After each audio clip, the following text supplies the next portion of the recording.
All right, y'all, welcome to the Scott Horton Show. I'm the director of the Libertarian Institute, editorial director of antiwar.com, author of the book Fool's Errand, Time to End the War in Afghanistan, and the brand new Enough Already, Time to End the War on Terrorism.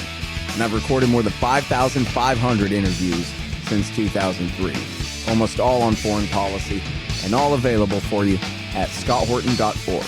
You can sign up for the podcast feed there, and the full interview archive is also available at youtube.com/Scott Horton Show.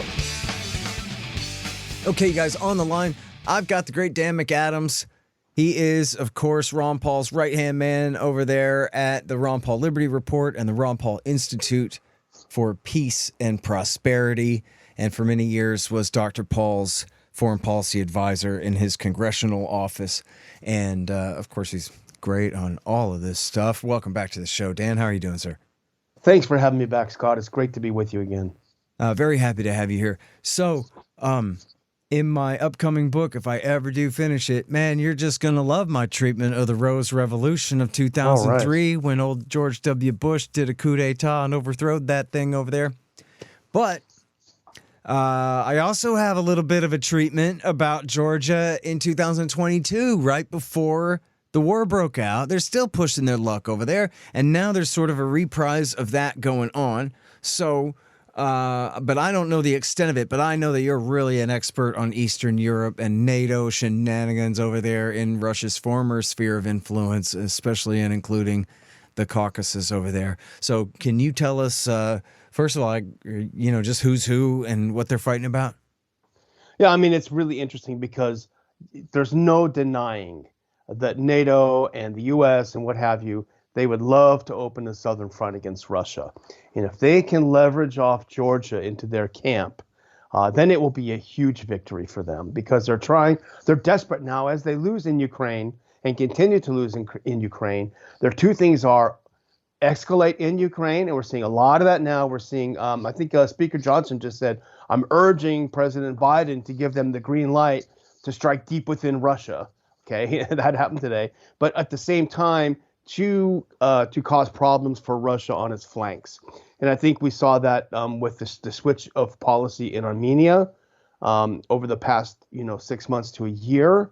And I think you're seeing that with Georgia now today. And in fact, Georgia is the president of Georgia is literally a foreign agent. And the issue at hand right now is the so-called transparency bill that came up in Parliament and was passed after 3 readings and vetoed by the president. But there'll be an override by Parliament that should come very shortly. Mm-hmm. So it's the prime minister versus the president, basically. And then, so can you tell us about the prime minister? Well, the prime minister, I mean, the Georgian Dream Party that brought up this legislation, they have a very large majority in Parliament. I mean, Georgia is always going to be divided in camps. I mean, I've followed Georgia. I followed it less recently, but I've been following it now because it's important. But from the days of Gamsakhuria, who was the first leader of Georgia after the end of communism, you had, of course, Shevardnadze, who then arrested and put all of Gamsakhuria's people in jail. I actually visited them in a prison in Georgia when I was there many years ago. It's an awful place to be. But nevertheless, it's always going to be very divided. And you have the Georgia Dream Party with a very large majority, and they put up this bill, the transparency bill. And I've read the bill. And in fact, I went back and read our FARA bill, our Foreign Agents Registration Act bill, to see, and that's a long bill, to see how they compare. The way that it's presented in the Western media is that this is a Russia-like law, when in fact it tracks pretty equally with our FARA bill. And essentially all that it says, and I read the whole bill, all that it says is in Georgia, if you are an NGO, if you are a print media, if you are a broadcast media, and if you are a website, and more than 20% of your budget comes from a foreign state actor, you must declare that. You must make a declaration of that support. so it's reasonable. It doesn't ban them. It doesn't fine them. It just says you have to register that you have more than 20% of your budget being paid by a foreign government. Well, which I would think, in the name of transparency, it sounds fairly reasonable. Yeah. Well, is there some deeper implication of how it would take effect, or that really just is the extent of it? And then if so, what's all the barking about? Well, Georgia has an enormous proportion of quote unquote NGOs per capita. And that is how, you and I, Scott, we both hate the state. But in a way, NGOs are worse. And in a way, foreign funded NGOs are far worse. Because as bad as the state does, at least there's some legitimacy if you have elections. There is some accountability that you have elected.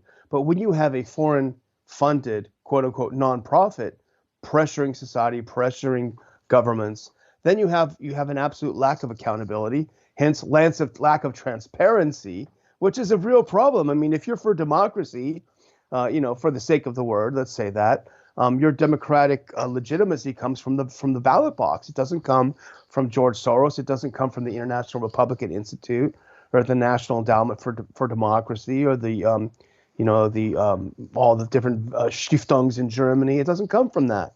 So but the reason why they're squealing is that the great champions of the international rules-based order, interestingly enough, they hate transparency. In fact, what's interesting is one of the biggest critics of this transparency bill is Transparency International. You think they'd be all for it, because all it does is say, we need transparency. Who's funding our media? Can you imagine America? We'd want to know if the Chinese were funding 50% of Fox News. We'd want to know. I mean, directly funding Fox News. If the Russians were funding NBC, we'd want to know. But all of a sudden, what's good for me is not very good for thee. So Transparency International flipped out over it, and they put out a statement back in a couple of weeks ago about how terrible this foreign agents bill is. They call it. It's a transparency bill. So, and I knew this already, but I went and looked at who funds Transparency International. Vast majority of them is governments. They're funded by the governments. 60% of their budget comes from governments, and the rest of it comes from government NGOs like the National Endowment for Democracy, the Stiftungen in Germany, and elsewhere. So you have this issue of where you're a foreign-funded entity, and NATO and State Department as well, calling themselves Transparency International, attacking a government that's actually trying to instill some transparency. That's sort of Western foreign policy in a nutshell. Man, so okay, a couple of things. First of all, I think it was the Bangladeshis. Now I try to give credit for the great turns of phrase that I poach. I'm pretty sure this one comes from the Bangladeshis. They call the NGOs next to government organizations. Yeah, that's good. Which is, isn't it? It really says so much. And then I think that's where that came from. That's what I read somewhere. I don't know where I read that from anymore. I lost that footnote, but anyway.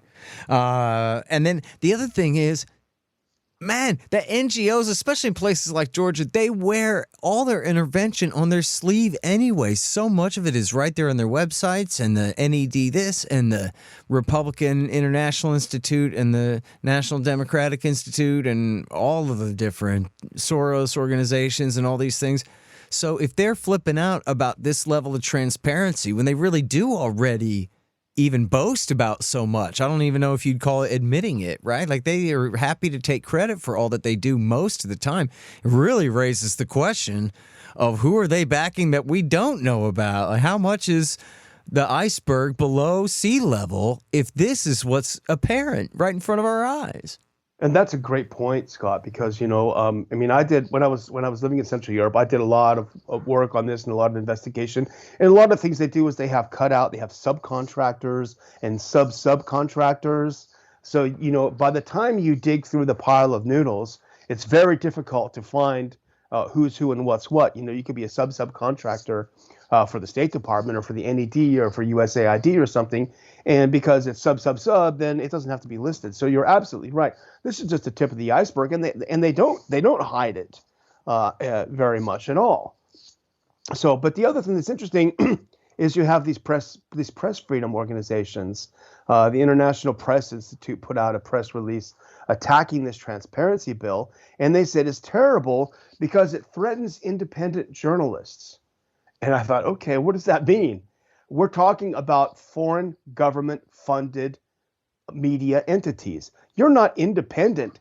I mean, the Scott Horton Show would not be independent if it was underwritten, by the government of Canada or by the government of Taiwan or something, I mean, Cover blown. By definition, you're not an independent journalist if you work for a foreign government or if you're funded by a foreign government, full stop. Seriously. Well, and that goes for all of DC. And it's funny how much, again, they just admit it too, how they're on the take of all those foreign governments operating in DC. It's well, look at like the Brookings. We're all frozen out, but they do it with and to each other. Yeah, I think Brookings is funded by Qatar, and you probably know better than I do. But all of those big think tanks are definitely funded by big, a lot of big Arab money there as well. Mm-hmm. So, well, Haim Saban donates for the Saban Center at Brookings, and he's rabid Lakudnik. The guy from the Mighty Morphin Power Rangers fortune decided he's going to throw his weight around. Isn't that funny? Man. What a Why world. Did he give some to us? Hey, so now what's going on in the streets there as far as the crowds? How big are they claim to be? How big are they really? And is there election coming up? I mean, as we saw in 2014, you don't really have to have an election to have a color-coded revolution, but it certainly helps. That's how they do it most of the time, is by either rigging one or complaining so loud after losing one that they get their way anyway. Yeah, I mean, it's difficult. I don't know that there's a simple formula to end, a color revolution when it's in force. And I think the Russians defeated one not long ago, and so did the Belarusians. But Russia used a hell of a lot of force, right? We're not going to put up with it, full stop. And when Belarus got into trouble, what was like 2018 or something, they called in the Russians and say, hey, we need some help putting this down. So that is one way to do it. I don't know, because, we saw how long it lingered in Ukraine. They started late 2013, and they were able to ratchet the violence up, ratchet until early 2014, when you saw the quote unquote snipers and all sorts of crazy things happening that finally made it overflow. So I don't know that it's there yet in Georgia. The protest, as far as I can see, is limited to Tbilisi. And what do you have in Tbilisi? Well, it's where all the NGOs are. So you have all the people that are benefiting from this, that the last thing they want is for people to know that they literally are foreign agents.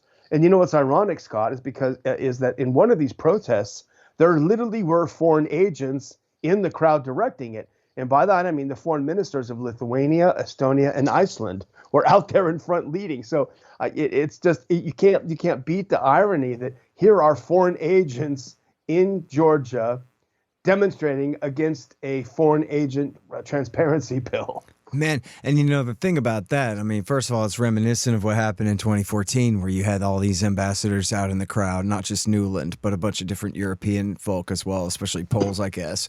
And so, I mean, but what does that say, though, right? Like, you don't have to speculate too much to just understand that this is a major operation going on where these national governments came to an agreement that they were going to send their foreign ministers together to represent them in the protest crowd in this fashion. I mean, that's a big deal before they implemented it. You know what I mean? That's not just they showed up at a protest. This is something, that's being cooked up by NATO, clearly. Yeah, it's at a high level. Your foreign minister is a pretty high-ranking person. Absolutely. And I don't know if you caught this, but something really interesting happened. At least I saw the video just a couple of days ago. Is that there were a couple of Americans that were arrested, and their cover story was pretty flimsy. Yeah, did you see that? No, I had missed that. I have the Nation article, and I have the Brad Pierce article here. Is the best of it. Brad's good, yeah, but I saw it on Twitter X, but basically there's these. I mean, they look classic spooks to me. And the guy said, I don't know what's going on here. I just came to Georgia to do some backpacking and drink some wine, and then I got to town and I saw there were some protests, so I joined in. I don't know. They're trying to make it look like was part of the some kind of foreign foreign spy or something. And then they showed the video of him. He's in the protest. He's violent. He's pushing against the cops. He's leading others. And then they show a second guy, and he says, This is so hilarious. People are acting like I'm James Bond or something. I'm just an English teacher here who likes to hang out with his buds. And it is so classic. It's like out of Central Casting. Come on, man. You know who you guys are working for. You're over there to foment the revolution, Yeah, very interesting stuff. I'm Yeah. always behind. Where's Ramondo when we need him, Dan? Oh, I know. He'd be out there for sure. Yeah. But and their president is an interesting specimen because she is a foreign agent. She is French. She had never been to Georgia until she was age 30. She doesn't speak Georgian very well, if at all. And in fact, she was France's ambassador to Georgia. So she literally is an agent of the West who's the president of Georgia, and which is pretty fascinating to see. And it also just underscores the divide in Georgian society, where you have a pretty patriotic Georgian Dream Party who want this transparency bill because they see what the NGOs are doing to society. They see what's happening with foreign funded, and they're well funded. I mean, these jobs, we think over here in the U.S., if you work in the nonprofit sector, unless you're really well connected, if you're an honest nonprofit like antiwar.com and Ron Paul Institute, you're not making big bucks, right? But over there, they're paid Western salaries, where Western salaries really actually mean something. So these people have a lot to protect. They want to protect these cushy jobs. They want to be, quote, part of the West, whatever that means. That drove the Maidan as well. We want to be part of the West. 10 years later, you're all dead.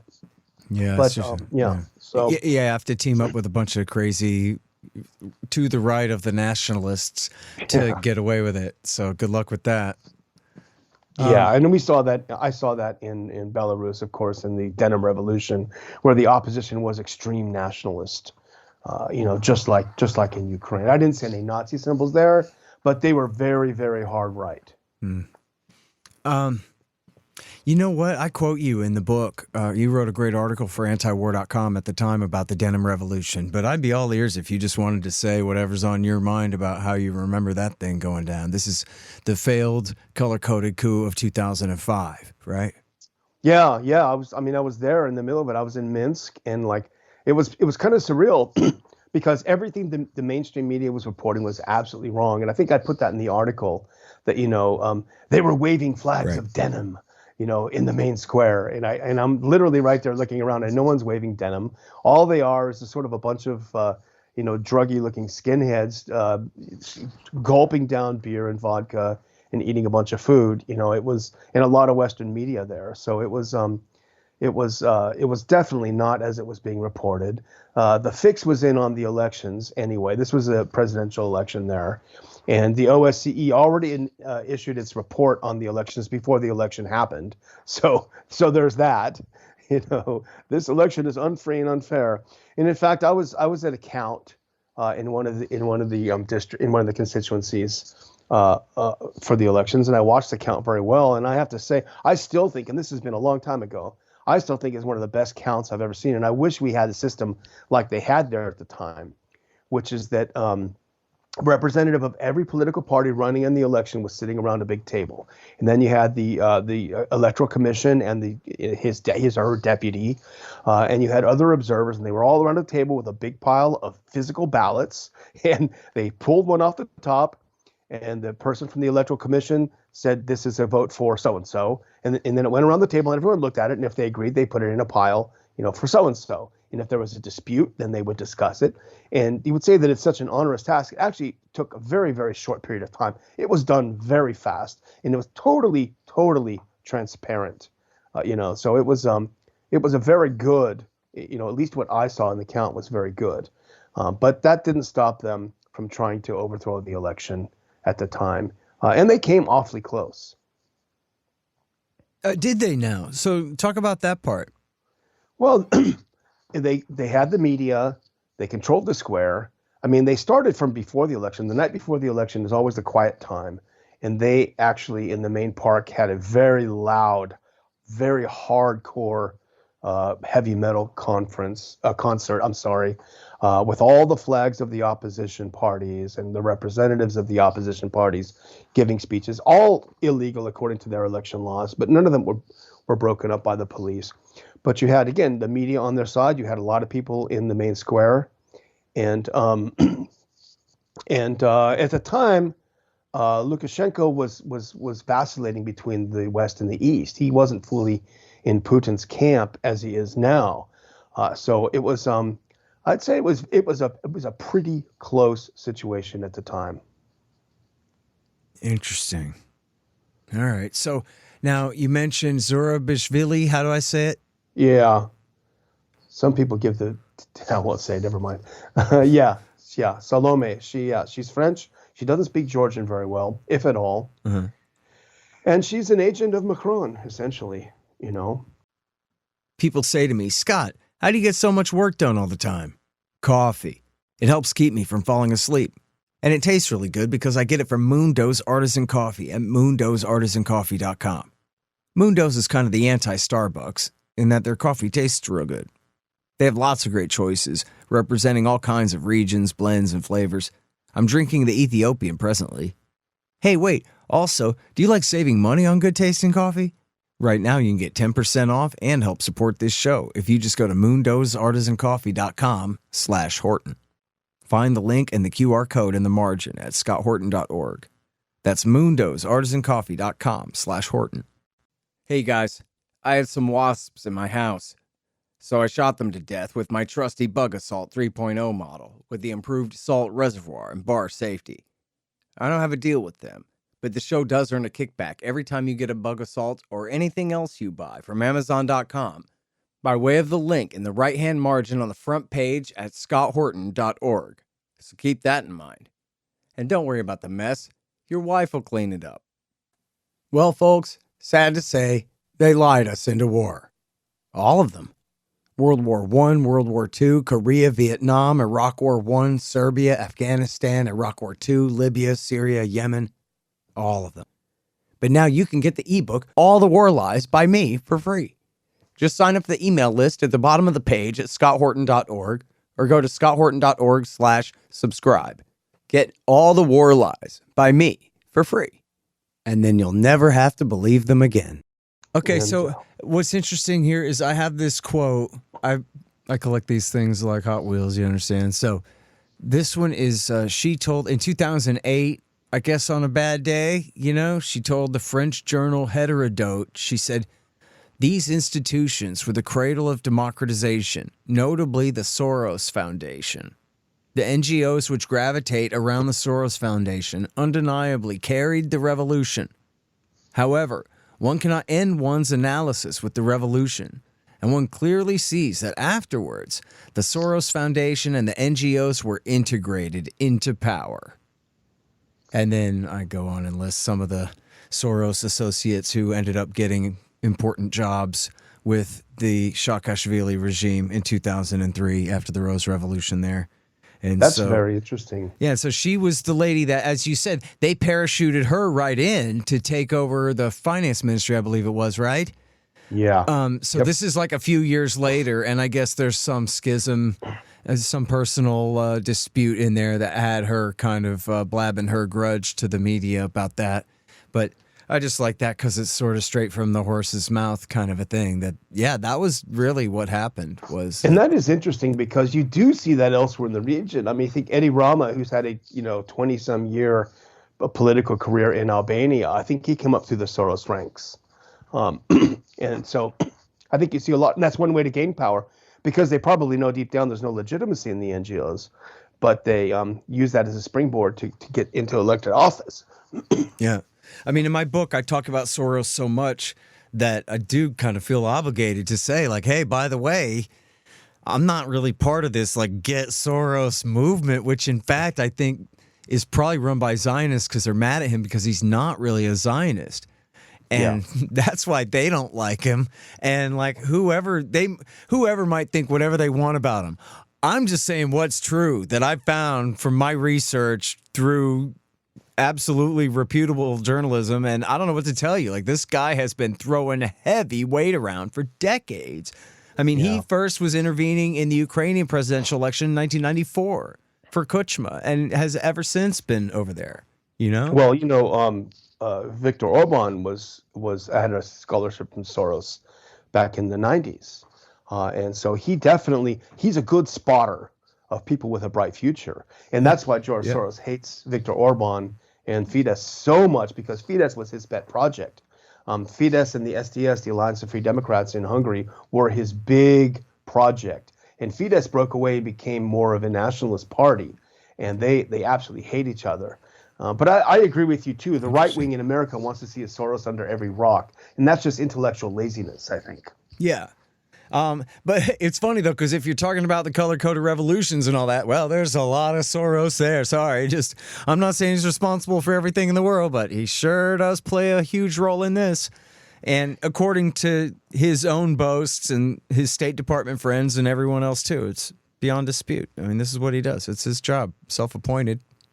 And that's why it is so insidious, is that he works so closely with governments, and he does the funding for these groups, and he identifies them, and then state and NED and IRI and NDI come along and provide the money and the backing and the training and all the great trips abroad, all of the exposure to American politicians, and I mean, I was watching this like 30 years ago, 35 years ago, and it's hard to believe it's still going on. But I think with this Georgia thing, it reminds us it's definitely still going on. Mm-hmm. And as you were saying before, with these NGOs, it's the perfect thing to use as a cutout to get around the law, right?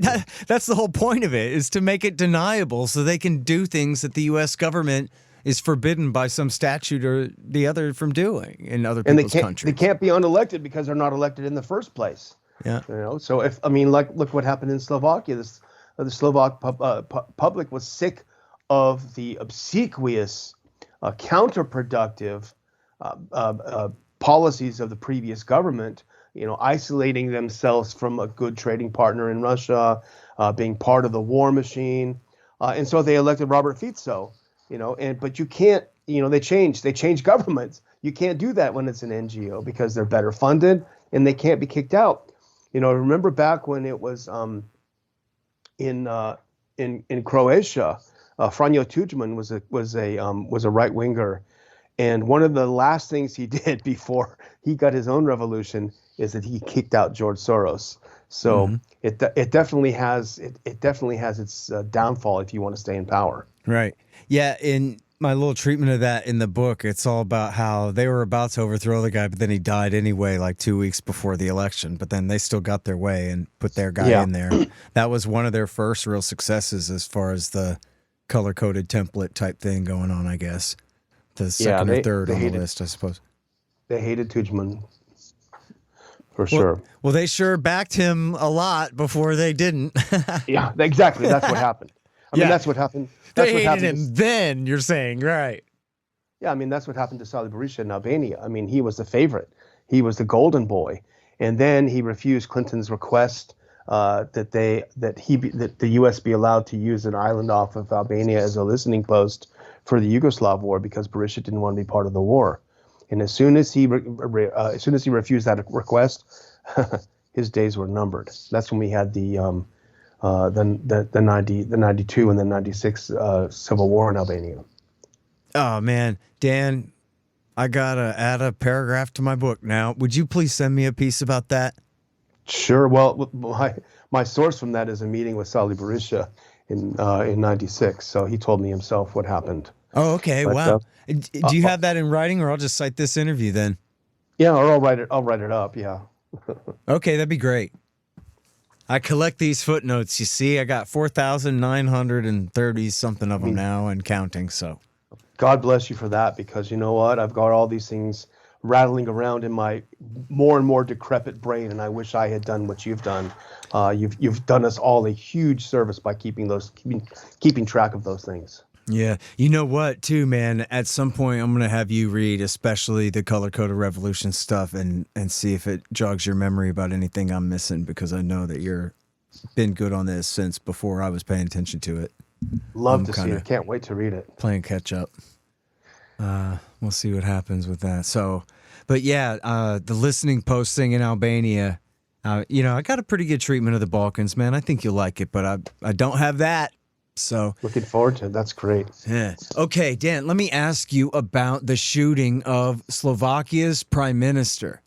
I know this is all caught up in America-Russia politics, but I don't know much more. Well, actually, I don't know whether the shooting had anything to do with that or not. I do know that Slovakia's government is caught right between America and Russia right now, and I don't actually even know if that really plays into this or what. But tell me what's going on, do you think? Well, the shooter's wife is Ukrainian, and apparently she was always hectoring him, her husband. You better shoot him. Yeah, I mean, it's really almost that. No, the guy was Throwing the guy dishes. yeah, I mean, he was an activist. We call him like a left-wing neocon, I guess, in the U.S., something like that. There's not an exact parallel, but yeah, he was a political activist. His wife was Ukrainian, and he was furious that Robert Fico said, we're gonna side with our neighbor Hungary here. Fico and Orban have a good personal relationship, which they didn't actually many years ago when Fico first came on the scene. He was much different cat. But he's switched a lot now. He and Orban are good friends, and they both said, look, we don't want to be a part of this war. We have to have a peace agreement. This is futile. And the craziest thing, and I'm sure you saw this, Scott, is that right after Fico was shot, I mean, this was assassination of a head of state. And the mainstream media across the Western world said, well, basically it's his fault because there was a lot of discontent in Slovakia. A lot of people disagreed with him. I mean, you're justifying the attempted assassination of a leader. And it's all over. Like, it's all over the mainstream Financial Times, what have you. It's everywhere, this kind of justification for it. It's amazing. So now the prime minister there in the Slovakian system, he's really the undisputed leader and the president plays a lesser role, or? Yeah, that's how it works. Yeah, it's a parliamentary system more than a presidential. But Pellegrini is the president, and he's actually in ideological agreement with Fico. So that's that often doesn't happen, but it strengthens the government policy when that is the case, and it's the case in Slovakia right now. And then, so what difference does it make in terms of the relationship between America and Russia? If he goes Orban's way, what does that really mean? Well, I think Slovakia already has with Fico. I mean, they definitely have, and they definitely said no more weapons transferred through Slovakia. We won't be involved in this. We won't, and to the point where they vote against more weapons. We'll see. I mean, they're NATO members and EU members. We'll see how much they use their vote, but they've definitely fallen off the camp. I mean, they've fallen out of the camp, and that's, I think, significant because it could. Who knows? I mean, it could indicate a broader shift in Europe. We have, the UK is hopeless, but we have places like Germany where there are parties on the right and the left that are actually mostly in agreement. The Sarah Wagenknecht party, and you have the ADF on the right, and so you have parties coming up. In France, you have Le Pen's party and a few others that are similar. So you could see a kind of a rise of a backlash. We haven't seen it yet, but the kernel, I think, will be in Hungary and in Slovakia. Yeah, man. All right. So how's the Ukraine war going lately? Well, not too good for Ukraine. Not too good I just saw a video yesterday. It was actually heartbreaking, but there were, I think, 3 or 4 Ukrainians that had surrendered, and they were interviewed by the Russians. And the guy said, I was pulled up off the street 3 days ago. They put me in a car. They dropped me in this flippin' trench with no instructions, no idea what to do. And actually the other video I saw was a guy who was alone. Same thing, just picked up off the street. No training. Here's a gun. I mean, they're so desperate for men and women even that they're just picking them up off the street without any training and throwing them over there. So it's in terms of humanitarian disaster, it's just awful. A whole generation of men are lost in Ukraine. But in terms of escalation, you're seeing a lot of that. I just mentioned Speaker Johnson talking about the need to facilitate Ukraine missile strikes deep within Russia. I mean, whatever you say about Putin, he's not a bluffer. You may think he's a good guy, a bad guy. You may be indifferent. He doesn't bluff. He's not like our blowhard politicians, But he's been very specific about this. If Russian territory, i.e., pre 2014 Russian territory, is hit with missiles that are, facilitated by Western sources, will strike them in Ukraine and beyond. So, and right after he said that, of course, that's when he brought in the British and the French ambassadors for a démarche and explained that to them. And right after they did that, as if to punctuate his words, he announced that there would be exercises of the Russian tactical nuclear forces. So he's clearly making his point on this. He doesn't want to see storm shadows coming deep inside of Russia, and that's going to be the quickest way, to start World War III. But the neocons, as you know, Scott, they do not have a reverse gear, and they don't know how to back down. You saw Victoria Nuland resurfaced somehow on ABC News over the weekend saying, well, this is really unfair that we're not encouraging the Ukrainians to strike deep within Russia. They should be able to do that. It's unfair because Russia's winning, and that's not fair. So. Yeah, it's completely nuts. And look, it's such a high consequence thing, and it hadn't happened yet. And it's so easy for us to convince ourselves that mutually assured destruction just protects us, and it always will, and it works well. And so kind of that's the end of that. But the thing is, what we're talking about, missile strikes inside Russia, so you have to look at that through the eyes of a radar operator who's not looking at a missile. He's looking at a computer screen that represents, that shows blips representing missiles. And what they hope is just a conventional warhead, or what they hope is just a Reaper drone at worst, or some, Chinese off-the-shelf drone, and not a nuclear warhead of some kind, and never make a mistake, and always take, the right for granted, and give the benefit of the doubt to peace, and never panic. We're just going to keep shooting missile after missile after missile into Russia. And we just know that they will know that, come on, none of these have H-bombs on them. And so they'll never react as though they might. And you're willing to bet on that? Yeah, exactly. Well, they've already been clear that, F-16s are capable of carrying nuclear weapons. And so they will treat every F-16 as if it may have a nuclear weapon on it. So I think that's pretty clear as well. And they also have hypersonics. They can deliver nuclear weapons at hypersonic speed to the West. So, is this really a game we want to play? Yeah, it really is. Well, let me ask you something, man. You've been looking at especially America's relationship with Russia for so long. It seems this way to me, but it's just kind of a characterization. So I just wonder whether you agree with it. That they really kind of have, or it seems to me like they really have kind of shifted even maybe the meaning in their own mind of mutually assured destruction from we're going to have to sit back here and you're going to have to sit back there, and we can't ever ratchet these tensions up so much because of the danger, to instead they sort of replace that with, well, we can do whatever we want because of this assured destruction. And so we're not deterred by your nukes, but you better be deterred by ours. And I'm not sure if that was what the eggheads at the University of Chicago meant when they did their little game theory equation or whatever, but I think that might be where we're at now. And mostly all thanks to, I just read a thing this morning in the Washington Times about they think that the Russians have gone ahead and deployed this nuclear weapon in space that's designed to take out all the lower Earth orbit communication satellites and stuff like that. And I couldn't help but just think of George W. Bush pulling out of that ABM treaty and starting us down this path 25 years ago, And how ironic it is. And I think you're right, it's flipped on its head.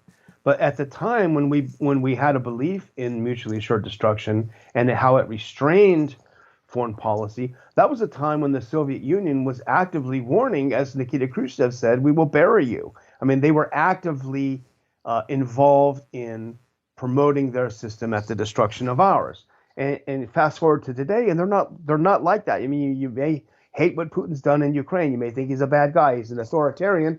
I think that's without question. But nevertheless, Putin is not getting up saying, we will bury the West. We will export our ideology. And it's the historic inevitability of the triumph of Bolshevism. We don't have that kind of threat. If we had just left him alone and let Ukraine be neutral, we wouldn't even be having this war. They're not an extensionist power. They're not an ideological state like the Soviet Union was. And so even though because of that, the threat is ratcheted so far down, as you say, the threat of the use of nuclear weapons, at least on our side, has gone way, way up. It's an absolute paradox. Yeah. So, hey, man, have you read this new book, Nuclear War, by Annie Jacobson yet? I have not, I'm afraid to say. So I messed up, man, when I read it. I just read it to poach a couple of footnotes for the book, but I didn't write down a bunch of notes to interview her because I'm just stupid and that part of my brain wasn't functioning at the time. And then also, especially I got to the end and I realized, oh, she has all her footnotes at the end and they don't have numbers throughout the text. They just have little snippets of the text in the back, I could have been poaching all kinds of extra footnotes the whole time. Anyway, the thing is, I don't know if you know the story, but I'll just say for people listening here that the story is she went and interviewed secretaries of defense and generals and admirals and strategic air command guys and Ted Postal and all nuclear weapons scientists. He's a missile scientist, nuclear weapons scientists of all kinds, the highest level. William Perry and Leon Panetta and all of these people. And then she wrote a fictional scenario about how a nuclear war might break out. And mostly accidentally. And how basically the bottom line is, if there's a nuclear war at all, it becomes a general nuclear war because the whole premise of mutually assured destruction is we will unleash everything. And if we don't, then they'll hit us. And so you got to use them or lose them. And so in any kind of nuclear confrontation, and I don't know if people understand this or not, in any kind of real nuclear confrontation, America and Russia both launch all 1,000 or 1,500 missiles that they have on ready and just go ahead and completely obliterate the northern hemisphere. It'd be like a self-inflicted asteroid that killed the dinosaurs. On that level, that's what we're set to. And there's not that many different options for the war. That's basically it. You got option 1, 2, or 3, and they all lead to total apocalypse. Yeah, you got to use them or you lose them. Yeah. And so, who knows what Biden is even capable of conceiving or thinking of when it comes to things like that, But I know that the Americans often conclude that the other side just doesn't have red lines and we can just do whatever we want. And then the other sides always prove that that's really not right, Yeah. It's really scary stuff, but it's a compelling case because it's not like fanciful. It's her explaining that like, yeah, pretty much this is how it would be. Wow, I got to get a copy of that. Yeah, you'll like it. Everybody will. It's really great. And it makes a lot of the points. I have a nuclear war section in my book, and I did poach a couple of footnotes from her, but it's very much along the lines of what I was trying to warn about in this thing, too, that's really how bad it is. It's like a Mexican standoff. But H-bombs, man, my arm's getting tired. How long can we sit here and hold guns to each other's heads like this for this long? You know what I mean? Yeah. Something's got to give at some point, Exactly. Yeah.